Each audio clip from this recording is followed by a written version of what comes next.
Momento histórico sobre a imigração. Assista a este debate de urgência sobre o destino da Europa, veja os conflitos entre os líderes da UE acerca da segurança fronteiriça, crise migratória e política de asilo. Dominik Tarczynski, Ursula von der Leyen, entre outros, debatem acesamente os desafios mais severos que a Europa enfrenta atualmente.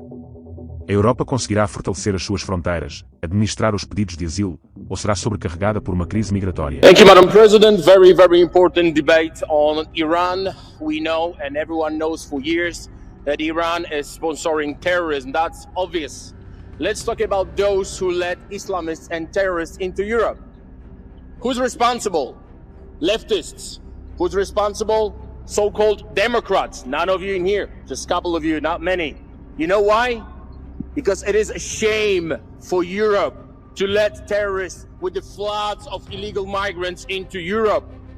We are having this debate, and in the same time, Mayor of London, Mayor of Warsaw from EPP is about to let and rent another flat and another building for the people from radical Muslim Brotherhood. They are connected. That's what we heard from the media.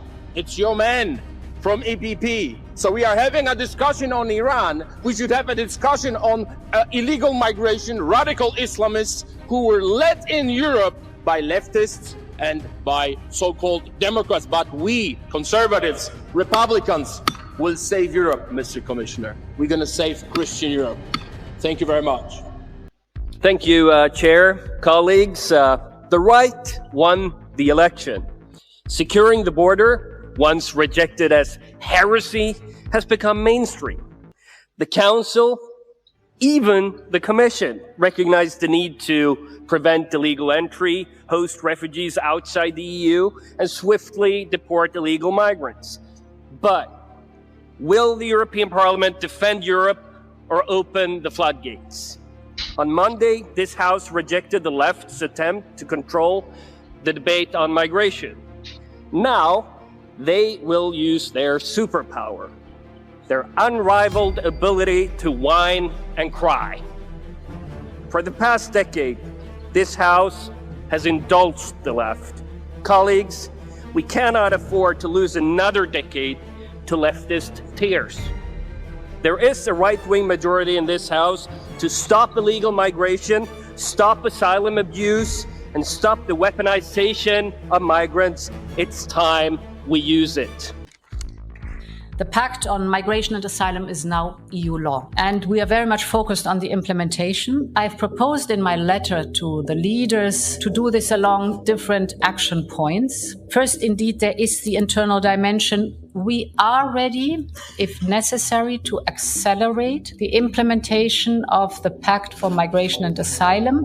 This pact has been constructed in a very balanced manner, responsibility and solidarity. So if we accelerate, we have to make absolutely clear that this balance is kept. But today the focus was more on the external dimension. So first of all, on the comprehensive partnerships with countries that are neighboring the European Union, third countries. We see that these partnerships are working. If you look at the central Mediterranean route, which we have been working on intensively, overall the arrivals are now down by minus 64% in the central Mediterranean. We also have been working intensively on the whole topic of visa alignment, here specifically with the Western Balkans, and this is successful too. The irregular arrivals from the Western Balkans are down by minus 77%. We also have taken the alignment with the visa policy of the European Union into the reform agenda of the Western Balkans to make sure that we are fully aligned. It was always very clear to us that more would be needed to secure our borders and increase returns of those who do not have the right to be in Europe. The EPP want to be very clear with what we expect. A speedy and full implementation of the Immigration Pact. A new proposal on returns presented within the first 100 days of the next Commission. Increased cooperation with third countries should also explore new solutions like return hubs outside of Europe.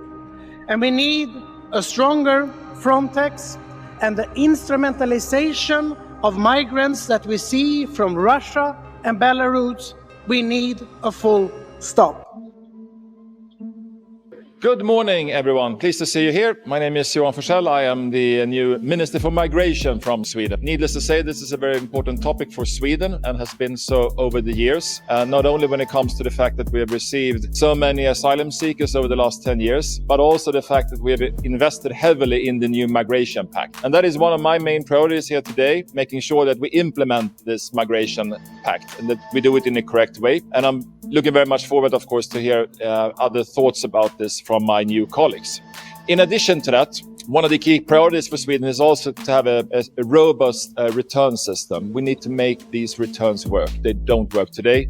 The latest figures from Sweden is that 3/4 of all asylum seekers in Sweden, they will not be granted asylum. Too many of them will not leave our nation. And I know that this goes for many other nations too. I think we need to have a very innovative look at this. I think we should use every tool that is in our toolbox here in order to have this cooperation with many of these nations. For example, when it comes to the fact that not all of them will really accept their own citizens, and we need to make this work. In addition to that, also, we need to do more to put pressure on individuals to respect the law and return home. And of course, the update of the return directive is essential from this aspect. One of the main discussion points was a common approach to returns. Today, we see that all those who have no right to stay in the European Union, only 20% of those who have a return decision really are returned to their countries of origin. So we're working to improve this operational work, and we will soon present a new proposal, legislative proposal for that. We had one from 2018, but it is stuck in Parliament and Council.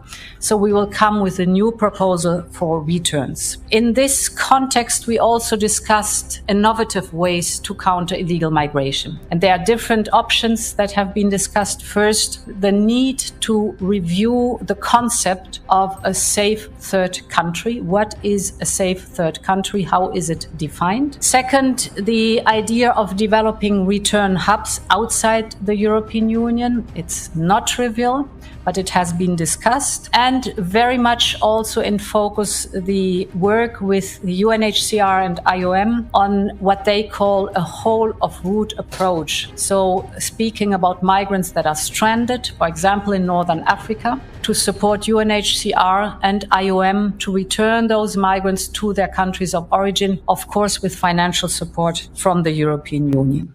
I think immigration will be the main topic. I would like to convey my satisfaction regarding the fact that the European Union appears to be addressing this particular issue with the seriousness it requires. The chairwoman of the committee sent a letter that describes very specifically the actions that need to be taken. The actions are being taken by the European Union, and it is encouraging that, at last, within this framework of discussions regarding immigration, the topic of Syria is included in the discussion as well. At the beginning of this endeavor, only 2 or 3 member states were adamant about the necessity to touch upon the topic of Syria. Currently, there are double-digit numbers of member states that align with our approach. Regarding this matter, a preparatory meeting will take place, organized by the Prime Minister of Italy, to set the stage for further discussions. Therefore, I am pleased to see that there is now a serious approach being taken by the European Union regarding this matter. We also need to continue, and we've discussed that here in this room a lot, to tackle the smuggling and the human trafficking. Here, the legislation is 20 years old. So we have now a new proposal on the table, and I hope we can advance swiftly on that one. This is all the topic irregular migration, mostly triggered by smugglers and traffickers. A completely different situation is the pressure that Poland is experiencing at the eastern land borders. And before Poland, it was Finland, it were the Baltic states. What we see is that Putin and Lukashenko are exerting pressure on us, trying to undermine our security and our territorial integrity. These are hybrid attacks by state actors. And therefore, Poland and other member states need to be able to protect our union from these hybrid deliberate attacks. Same goes for Finland and the Baltic states. They have to be able to take measures that are temporary and appropriate. We are working on that with Poland right now. We have been working on these measures with Finland and with the Baltic states. This has taken a broad room also in the discussion we had today on migration. Overall, it was a very constructive and comprehensive discussion that we had. Thank you. I am confused. I listened to the commissioner from our socialist colleagues having a very constructive and balanced approach to migration, doing more to counter illegal migration, working harder to improve returns, an agenda that was embraced also by the European Council last week, including all the socialist leaders there. And then I listened to the leader of the socialists in this house, and I only hear no, no, no. It's all extreme right. Is Ms. Dali extreme right all of a sudden? Is Prime Minister Sanchez extreme right? Let's embrace the fact that leaders, actually from left-wing to right-wing governments, from east to west and north to south, came together on an idea that more commitments are necessary. Indeed, returns are down, arrivals. This is not about burying the pact. It is about implementing the pact, but also realizing that more is necessary. As President von der Leyen wrote, we cannot be complacent. The pact is a huge achievement, but we need to do more, especially on returns. 1 in 5 people who are told to return actually go back to their country of origin. In 2023, this was 350,000 people. Also for the colleagues on the left, if we want to keep public support, if we want to keep resources for taking care of real refugees, we need to improve this, and we need to do it together in a spirit of compromise. So let's put new ideas on the table, like the Council said. Let's dare to think outside the box, and let's do it quickly. Thank you. Thank you, Madam President. Dear colleagues, Russia and Belarus are exploiting migrants in an attempt to destabilize the European Union. They are sending people illegally across the border into the European Union, challenging, threatening our security. This is a danger for the security of the European Union. We need to recognize this and we need to act on this. Whatever is illegal has to be tackled. The European Union needs to stand up for the rule of law. We need to defend the rule of law. Illegal migration is to be tackled. This is why a proposal on returns is to be welcomed. We are now seeing an instrumentalization of migration against the security of the European Union, with a clear attempt to divide us by the autocracies around the European Union. Russia is trying to instrumentalize migration against us through Belarus towards Poland. They will not hesitate to work with countries that are close to them in the Middle East and in Africa to continue to instrumentalize migration. We need to recognize this. We need to protect our borders properly. We need to protect ourselves from autocrats who are trying to destabilize our democracies, and we need to protect our external border as well, so that the freedom of movement inside the European Union can continue. Thank you very much.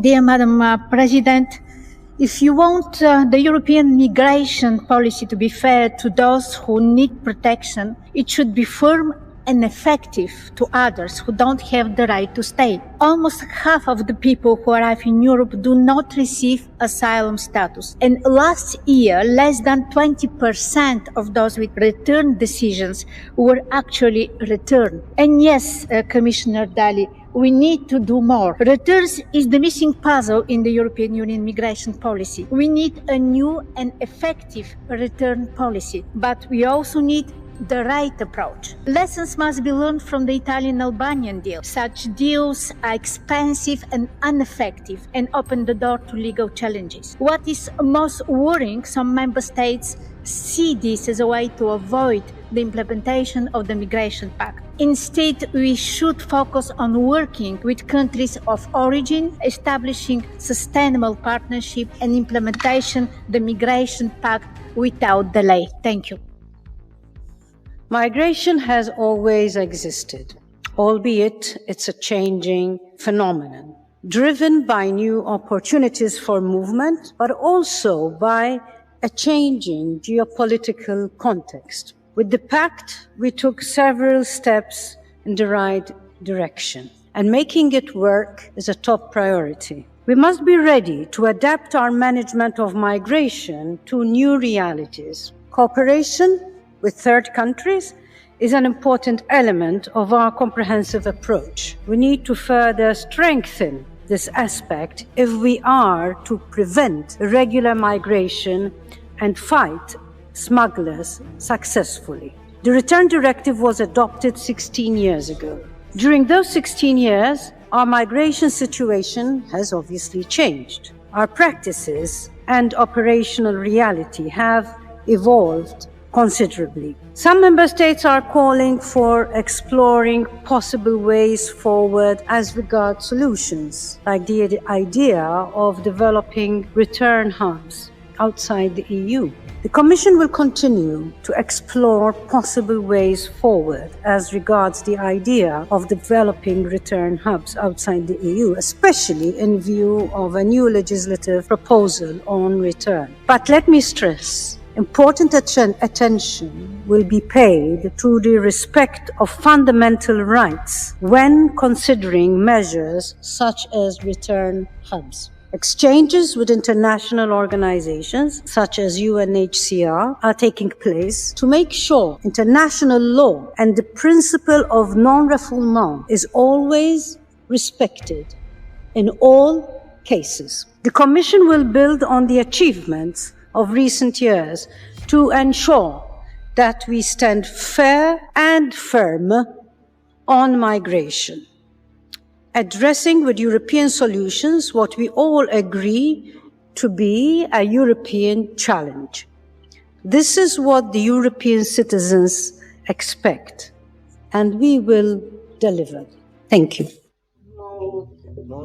Good morning, everybody. Another important day here at the JAI Council with important topics on the agenda, such as our return system. There's a saying that goes, a chain is only as strong as its weakest link, and that's specifically true for the European return system that needs to be improved. It is divided today, so today we are discussing here the improvements for our return system, and I will plead for a revision of the return directive. This is really necessary. First of all, we need faster procedures for those that pose a security risk to our countries.